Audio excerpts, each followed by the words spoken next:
Science is the language. The moment you start talking religion or culture or tradition, you're going to divide an audience, because as soon as someone hears a word that intimidates them, they're going to shut off. Science, is just a great way to create community. So we've measured immune responses, and we've seen that people can literally in 4 days begin to strengthen their immune system by 50%. We've measured gene expression. We now know that in 4.5 days that people can signal the gene that reduces cancer and tumors in people's bodies, the gene for neurogenesis, to grow new neurons in response to novel experiences and learning, not just making new connections, but growing new neurons.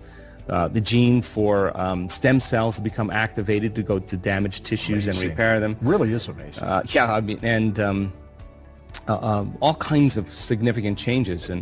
And we've measured telomere lengths, and we've seen that people who do meditation for just 60 days, 74% of those people lengthen their telomeres. And 74%? And telomeres are the little shoestrings on the end of their DNA that tells you your true biological age. So imagine somebody's telomeres lengthened by 10%. They get 10% of their life back. We're beginning to realize that you don't have to be a Buddhist monk, that you don't have to be an academic or a scholar, you don't have to be a minister or a rabbi. The common people around the world are doing the uncommon. And I now know that if you give people sound scientific information and they begin to learn it, every time you learn something new, you make new connections in your brain. That's what learning is. Absolutely. And the latest research shows that just 1 hour of concentration on one topic doubles the number of connections in certain areas of your brain. But if you don't review that information, you don't repeat it, you don't think about it, those circuits prune apart within hours or days. So they fade away. Right. So if learning is making new synaptic connections, then remembering is maintaining and sustaining them. So what's the relevance? Well, if you get a community of people together in a room and you deliver the proper information, and then you tell them to turn to the person next to them and explain what they're learning, once they start engaging the other person and they start thinking about it and talking about it, they're causing their brain to fire in new sequences and new patterns and new combinations. And whenever you make your brain work differently, you're changing your mind, because mind is the brain in action. So if you keep reminding them of what they're learning, in time they begin to install the neurological hardware in their brain. I love it. In preparation for the experience. Now, if you set up the conditions in the environment and you give them the proper instruction, they have to get their behaviors to match their intentions, just like any skill. Get their actions equal to their thoughts, get their mind and body working together. When they do, they are going to have a new experience, and it's going to change them. And experience enriches the circuits in their brain philosophically, and then all of a sudden, the end product of an experience is an emotion. And the moment you feel more whole, the moment you feel more unlimited, the moment you feel more worthy, the moment you feel that emotion, now you're teaching your body chemically to understand what your mind is intellectually understood. So we say knowledge is for the mind, but experience is for the body. And in that moment, they work together. They're embodying the truth. Mind and body are now working together. And the end product of that is we begin to change our genetic expression. So here's the point. If you've done it once, you should be able to do it again, right? You would think. So as you begin to repeat the experience over and over again, you're going to neurochemically condition your mind and body to begin to work as one. When you've done something so many times that your body now knows how to do it as well as your mind, now it's innate in you. It's second nature. It's who you are. It's automatic. It's effortless. Now you're beginning to master that philosophy, and it's who you are. You're being it. Our job then is to go from philosopher to initiate to master, from knowledge to experience to wisdom, from mind to body to soul, from thinking to doing to being, to learning it with your head, applying it with your hands, and knowing it by heart. So let's say a person has a betrayal or a trauma or a shock. Do you know, the stronger the emotion that you feel from some situation in your life, the more altered you feel inside of you. Of course. Yeah. The more altered you feel inside of you, the more you pay attention to the cause, and the brain freezes the image and takes a snapshot, and that's called a memory. So the stronger the emotion you feel, the more long-term memories you create. So now, that's branded neurologically in the brain, and it's emotionally conditioned in the body. So people tend to think neurologically within the circuits of those past experiences, And then they tend to feel emotionally within the boundaries of those chemical events.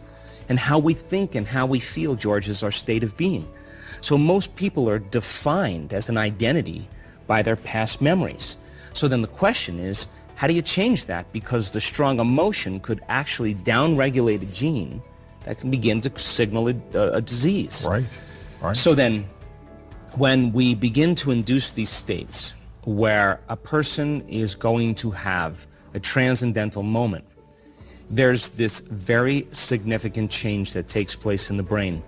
And all of a sudden now, 95% of who we are as a personality by the time we're 35 years old is a set of memorized behaviors, emotional reactions, unconscious attitudes and beliefs and perceptions that function like a computer program. So most of the mind is stored in the body. So 5% of our conscious mind is working against 95% of what we've memorized subconsciously. So what's an example of that? Well, an example is you may not remember a phone number. Remember, we're old enough to know this. You pick up the phone, you look at the receiver, and you dial the number. Right. You couldn't remember it consciously, but your body did it so many times that it knew how to do it as well as your mind, right? So that's who we are subconsciously. So the trauma is stored in the body as well as in the brain. So then when a person begins to activate these latent systems, energy begins to travel right up the spine, and we can actually predict the moment's going to happen. We actually say, when scientists come and study us, we'll say, she's going to pop. And all of a sudden, that energy that's stored in the body begins to move right up the spine, and it goes to a little gate at the brainstem called the thalamic gate. And that gate opens up, and the sympathetic nervous system switches on, and now the body is driving energy up into the brain. It hits the certain areas of the brain, and the brain goes into what's called gamma brainwave patterns. That is a superconscious state. You can't find this in textbooks. This is supernatural, right? So once that energy goes into the brain, I'll give you an example. The brain switches on to such a degree that those measurements you can't find in any neuroscience research. These people are going into such coherence in their brain. Now, coherence is order. But like most normal coherence in the brain, picture a room of 1,000 people and everybody clapping at the same time. They're applauding at a show. That's incoherence, right? Now, normal coherence, picture the room and every fifth person in that room claps at the same time. That's kind of a brain that has a normal amount of coherence. But when we were measuring this super coherence, picture the entire 1,000 people clapping at the same time to the same rhythm very quickly. That orderliness creates a lot of energy too in the room. So the brain goes into these ecstatic states. That person is having a full-on sensory experience without their senses. Now imagine if your senses were heightened by 25% right now. Everything you're seeing, everything you're hearing, everything you're smelling. It's heightened by 25%. Everything you're tasting, everything you're feeling. If your senses are heightened by 25%, so is your awareness of everything around you. And that's huge. And you can't have awareness without consciousness, and you can't have consciousness without energy. So all of a sudden the brain switches on.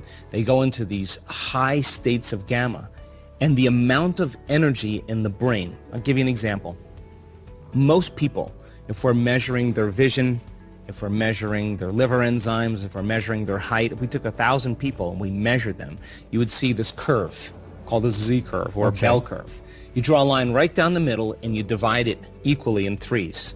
That's 3 standard deviations above normal, 3 standard deviations below normal. That makes up 99.7% of the population. Doesn't matter what we measure. Doesn't matter. Doesn't matter. It's just there. Okay, so our measurements in energy in the brain is 200 standard deviations outside of normal, 300 standard deviations outside of normal, 400 standard deviations outside normal. That means you have to draw another 197 blocks, and that line just keeps getting smaller and smaller. That amount of energy, that person, that inward event is going to reorganize the circuitry in their brain, because that's what experience does, and it's going to produce a profound feeling. Now, that feeling is not fear, it's not anger, it's not hostility, it's not pain, it's not sadness, it is bliss. So now, the moment the person feels this elevated emotion, their heart goes into super coherence, they're feeling tremendous love, And the strong emotion is causing them to pay attention to the pictures in their mind. And in an instant, it's like their past is washed away. So all of a sudden, we're seeing instantaneous changes with health. A person's psoriasis goes away in an instant. A person's working with a spinal cord injury is now walking without crutches. People with Parkinson's disease, their conditions are returning back to normal because the level of energy that's running through their nervous system is giving them a biological upgrade. And now we're seeing the same patterns. We're seeing the same brain scans. We're seeing the same changes in health. And the side effect of it is the person is completely changed as an individual. They're saying, I feel so whole. I feel so happy. I feel so free. And I think that is the natural state of being.